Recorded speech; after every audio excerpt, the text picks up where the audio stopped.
দেখুন, তথাকথিত যারা বলেছিল আমার লাশের উপর দিয়ে এসআইআর হবে, তারা কোথায় এখন?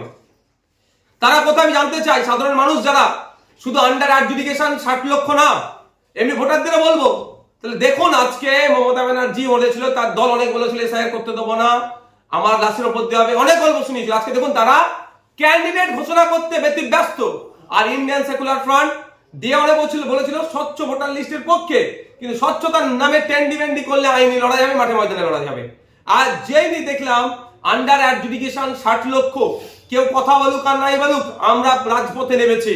আমরা মালদা মুর্শিদাবাদে প্রতিবাদ সমাবেশ সংগঠিত করেছি। শুধু তাই নয়, দেখলাম ভোটের নোটিফিকেশন এসেছে, এই নোটিফিকেশনকে চ্যালেঞ্জ করে এই নোটিফিকেশনকে বাতিল করতে হবে, অন্যথায় পোস্টপোন করতে হবে।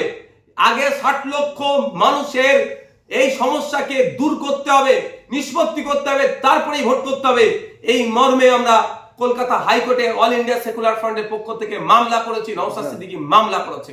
কিন্তু আমার জানার বিষয়, যারা বারবার আশ্বস্ত করে, যারা বারবার বলে আমরা থাকতে অসুবিধা হবে না, তারা কোথায়? দেখুন, আজকে যখন অন্যান্য রাজনৈতিক দলেরা তাদের প্রার্থী নিয়ে কোথায় কন্টেস্ট করবে নিয়ে ব্যস্ত, তখন আমরা রাজ্য কমিটি আলোচনা করছি এবারে ভোটটাকে কি বয়কট করা যাবে। কারণ আমাদের কাছে আগে ভোটাররা গণতন্ত্রের উৎসবে একটা হেভি অংশের ভোটার ব্রাত থাকবে, আর অন্যরা করবে, এটা গণতন্ত্রের উৎসব সম্পূর্ণ হবে না, অসম্পূর্ণ থেকে যাবে। তাই আমরা এ পর্যন্ত আলোচনায় যাচ্ছি, নির্বাচন কমিশনকে বারবার জানাচ্ছি আমরা যে, এবং কোর্টেও গিয়েছি, প্রত্যেক দিনের ডেটা আপলোড করা হোক, যে আজকে কত কেস হাতে নিয়েছে জাজেসরা। সম্ভবত 705 জন জাজেস এটা দেখছেন, কত নিয়েছেন, কত নিষ্পত্তি হয়েছে, এক নম্বর কথা। দ্বিতীয় কথা, সেটা পাবলিক ডোমেইনে আপলোড করতে হবে। দ্বিতীয় কথা, প্রত্যেক দিনের আপলোড করতে হবে। দ্বিতীয় কথা হচ্ছে, কে ডিলিট হলো বা কার নামের পাশ থেকে আন্ডার অ্যাডজুডিকেশন সরে গেল, ফ্রেশ ভোটার হয়ে গেল, বৈধ ভোটার থেকে গেল, তাদেরও প্রত্যেককে নোটিশ করে জানাতে হবে এটা।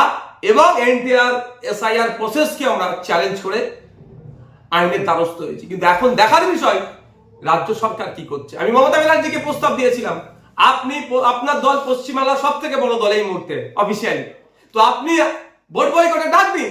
আপনি বয়কটের ডাক দিলেই, কেন আপনি তো ধর্ণায় বসেছিলেন, আপনি তো প্রতিবাদ করছেন। আর সত্যিকার অর্থে যদি প্রতিবাদ মানুষের স্বার্থে হয়, ভোট বয়কটের ডাক দিন। আর যদি গদি বাঁচানোর জন্য ধর্ণা মঞ্চটা ছিল, তাহলে আপনি ভোট বয়কটের ডাক দেবেন না। ভোট বয়কটের ডাক দেওয়ার বলেছিলাম যে আপনার পাশে কেউ থাকুক আর নাই থাকুক, নওশাদ সিদ্দিকী থাকবে, আইএসএফ থাকবে। এই ইস্যুতে পশ্চিমবাংলার ভোটারদের ভোটাধিকার কেড়ে নিচ্ছে আর্টিকেল 326, যে রাইট এক্সারসাইজ করতে দিচ্ছে না, এক্সারসাইজ যাতে করতে পারে সেই মর্মে ভোট বয়কট করছে, যাতে নির্বাচন কমিশন চাপে পড়ে। তাহলে ওই ইস্যুতে নওশাদ সিদ্দিকী, আইএসএফ মমতা ব্যানার্জির পাশে দাঁড়াবে, কিন্তু সেটা করেছে। আপনি বলেছিলেন আগে ভোটার তারপরে ভোট, এখন কি করবেন? আমি তো সেটাই তো বলছি, আলোচনা তো চলছে, আগে সমাধান পরে নির্বাচন, সেটা তো বলছি, ওটা আলোচনা আমাদের ওটাই চলছে। মমতা ব্যানার্জি তো ভোটে লড়বে। আমি আপনাকে কি বললাম, আমরা মমতা ব্যানার্জিকে প্রস্তাব দিয়েছি, মমতা ব্যানার্জি প্রস্তাব গ্রহণ করছে কি করেনি। 60 লক্ষ আন্ডার অ্যাডজুডিকেশন ভোটার শুধু নয়, রাজ্যের মানুষ দেখুন বিজেপির ইস্যুতে মমতা ব্যানার্জি কি সুন্দর রুটি সেকে এড়িয়ে যাচ্ছে, ভোটারদের কথা ভাবছে না। আমরা আগে সমাধান পরে নির্বাচন, এই স্লোগান তুলে মাঠে ময়দানে লড়াই করছি এবং কোর্টেও দ্বারস্থ হয়েছি। এবং আমাদের রাজ্য কমিটি আলোচনা চলছে যে এবারে ভোটকে কি বয়কট করা যায়, চূড়ান্ত আলোচনা আমাদের চলছে। তাহলে সত্যি সত্যি আপনারা এই 60 লক্ষ ভোটার যদি না তোলা হয় ভোটার লিস্টে, তাহলে আপনারা কি বয়কট করবেন? সেটাই তো বলছি আপনাদের, কি বলছি এতক্ষণ ধরে, আমাদের আলোচনা তো ওই জায়গাটাই চলছে যে ভোটারদের কি হবে। সেই জন্য দেখুন, আমাদের ফোকাস এখন কিন্তু প্রার্থী ঘোষণা নয়, সিট ঘোষণা নয়, আমাদের ফোকাস কিন্তু এখন ওই 60 লক্ষ আন্ডার অ্যাডজুডিকেশনদের উপরে, যে তাদের কি হচ্ছে, তাদের কি অবস্থা, সেই জন্য আমরা সেখানে ফোকাস করছি। পশ্চিমবাংলায় আরও বেশ কয়েকটি বড় বড় রাজনৈতিক দল রয়েছে, সেই জায়গায় তারা আপনাদের সঙ্গে সহমত হচ্ছেন না? আপনারা নিজেরাই বলছেন যে আমরা চিন্তা ভাবনা করছি বয়কট করার।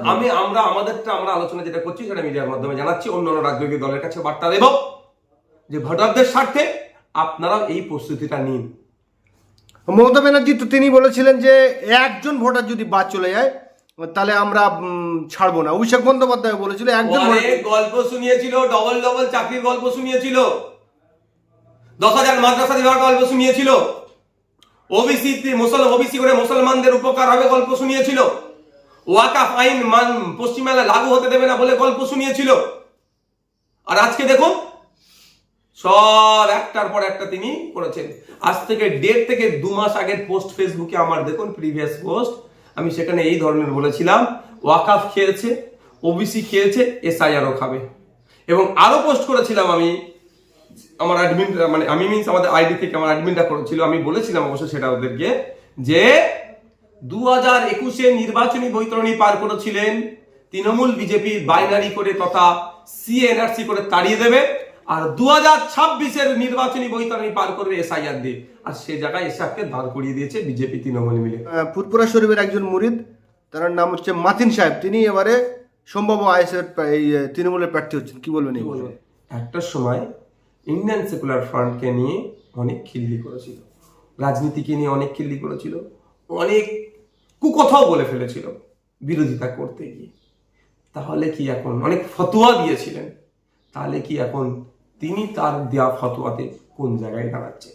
তবে আমি বারবার বলে এসেছি, আজকেও বলবো যে শিক্ষিত মানুষদেরকে রাজনীতিতে বেশি বেশি করে আসা দরকার। তবে এটুকু বলতে পারি, ঠিক যেমন আমার ভাইজান পীরজাদা কাসেম ভাইজান পচা শামুকে পা কেটেছে, দল চয়নের ক্ষেত্রে তার আরো ধৈর্য ধরা দরকার ছিল, বিবেচনা করার দরকার ছিল। আজকের দিনে বলবো তৃণমূল কংগ্রেসকে চয়ন করার ক্ষেত্রে মুফতি আব্দুল মাতিন সাহেবের একটু বিবেচনা করা দরকার ছিল। কারণ একটা তৃণমূল কংগ্রেস একটা বড় পলিসি হচ্ছে এটা, যা এই আব্দুল মাতিন সাহেবরা দেখুন বিভিন্ন সময় মুসলিম ইস্যুতে তারা প্রতিবাদ করেছেন, কিন্তু লাস্ট বেশ কয়েকটা বছর আমরা অদ্ভুতভাবে লক্ষ্য করছিলাম, হরিয়ানাতে কিছু হলে, গুজরাটে কিছু হলে, অসমে কিছু হলে, ত্রিপুরায় কিছু হলে, উত্তরপ্রদেশে কিছু হলে, মুসলমানদের উপর অত্যাচার হলে এনারা খুব সুন্দর করে প্রতিবাদ করতেন মুসলিম জাতির হয়ে। কিন্তু ওয়েস্ট বেঙ্গলে মুসলমানদের ওপরে যে প্রতিনিয়ত তৃণমূল কংগ্রেসের সরকার দ্বারা কোনো সময় পুলিশের অত্যাচারে কাস্টোডিয়াল ডেথ হচ্ছে, থানার মধ্যে লকআপে ডেথ হয়ে যায়, পিটিয়ে মেরে দিচ্ছে, জেলে পিটিয়ে মেরে দিচ্ছে, আনিস থেকে তামান্না বা তিলোত্তমা বা যা কিছু প্যাসিফিক যদি বলি মুসলমানদের যে দুরবস্থা চলছে, ওবিসি নিয়ে সব থেকে বড় শিক্ষিত মুসলমানদেরকে ধ্বংস করলো, যে রঙ্গনাথ মিশ্র কমিশনের সুপারিশকে পুরো ধ্বংস করে দিল, তা নিয়ে কিন্তু এই ধরনের যারা সমাজসেবী বা রিলিজিয়াস যারা লিডার বলে দাবি করে নিজেদেরকে বা স্কলার বলে নিজেদেরকে দাবি করে, অদ্ভুতভাবে কিন্তু এরা চুপ ছিলেন। হয়তো চুপ থেকে কোনো একটা জায়গায় বার্তা দিতে চাইছিলেন যে আমি তো তোমাদেরই লোক, প্রয়োজনে তুমি আমাকে ব্যবহার করতে পারো। আর এটুকুই বলবো সাধারণ মানুষের কাছে যে দেখুন, যে আর সংবিধানে মানুষের কন্টেস্ট করার পূর্ণ স্বাধীনতা আছে, যে যেখান থেকে ইচ্ছা কন্টেস্ট করুক, শুধু এতটুকুই বলবো মানুষ চেনার চেষ্টা করুন। রাজনীতিতে আসার আগে আমি পড়াশোনার সাথে যুক্ত ছিলাম, কিছু সামাজিক কাজ করতাম। যদি আমি ধর্মীয় পরিবার থেকে বিলং করি, আমাদের যে অ্যাকচুয়াল ধর্ম সংস্কার যে কাজ আমি খুব একটা করতে পেরে উঠতে পারিনি। মানে ওটার জন্য অনেক জ্ঞান থাকা দরকার, অনেক হওয়া দরকার, অতটা আমাদের মধ্যে সেই জ্ঞান নাই। তার বাইরে আমার একটা পরিচয় ছিল, আমি একটু খেলাধুলা করতাম। তো আমরা যখন টুর্নামেন্ট খেলতে যেতাম, সবসময় চাইতাম আমি যে আমি যত ভালোই টিম নিয়ে যাই না কেন খেলতে, যে লুজ টিমের সাথে খেলে ফাইনাল উঠবো, সবসময় চাইবো। সবাই দেখুন, সবাই যখন এই বিশ্বকাপ হয়, গ্রুপ যুগলে যখন হয়, দেখবেন একটুখানি আপনারাও এই জাস্ট আমার দেশ টি20 ওয়ার্ল্ড কাপ সবসময় দেখবেন যে সহজ গ্রুপ থেকে উঠে গিয়ে আস্তে আস্তে আমাদের জিতে। যখন অস্ট্রেলিয়া গ্রুপ স্টেজে বিদায় নিল, তখন আমাদের অনেকে খুশি হয়েছিলেন, কারণ একটা বড় টিম গ্রুপ স্টেজ থেকে বেরিয়ে গেল, ভয়ঙ্কর টিম এটা অস্ট্রেলিয়া। তো স্বাভাবিকভাবে আপনি যে কথা বলছেন, যত তৃণমূলের শক্তি দুর্বল হবে তত তো আমাদের লাভ, এটা তো অস্বীকার করার কোনো জায়গা নয়। আরিফুল ইসলাম কালকে ফুরপুরা শরীফে এলেন, সন্ধ্যাবেলা ঘুরে গিয়ে ভাঙড়ে যে 23-এ পঞ্চায়েত ভোটে যারা মৃত্যু হয়েছিল যাদের, তাদের বাড়ি গিয়ে কার্যত তাদের পাশে দাঁড়ালেন, তাদেরকে ক্ষমা করতে বললেন। কিভাবে দেখছেন এটাকে আপনি? আমি গতকালকেই বলেছি, এটা অস্বীকার করার কোনো জায়গা না, এটা একদম সত্য কথা যে আমাদের পার্টি নেতৃত্বের সাথে আরাবুল ইসলাম সাহেব যোগাযোগ রেখেছিলেন, দলে আসতে চেয়েছিলেন, তার প্রস্তাব দিয়েছিলেন। এই মুহূর্তে একটু আলোচনা যখন করেছিলেন, তাদেরকে প্রস্তাব দিয়েছিল যে আমাদের দলে নেওয়া না নেওয়ার থেকে বড় প্রশ্ন হচ্ছে আমাদের যারা ক্ষতিগ্রস্ত হয়েছিল ভাঙড়ে, 3টে মা তার সন্তান হারা হয়েছে, কেউ স্বামী হারা হয়েছে, কেউ পিতা হারা হয়েছে, কেউ পুত্র হারা হয়েছে, তারা যদি ক্ষমার নজরে দেখে পরবর্তীতে আমরা বিবেচনা করব।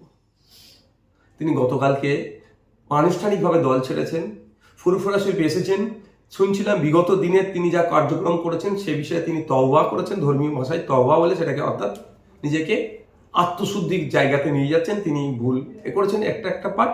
দ্বিতীয় হচ্ছে আমাদের যে পঞ্চায়েত নির্বাচনে আমাদের 3টে ভাই শহীদ হয়েছিল তাদের পরিবারের সাথে তিনি তাকে যাতে ক্ষমার নজরে দেখে, তাকে ক্ষমা করে এই মর্মে তাকে কথা বলেছে, অর্থাৎ তিনি স্টেপ বাই স্টেপ এগোনোর চেষ্টা করছেন এত পর্যন্ত।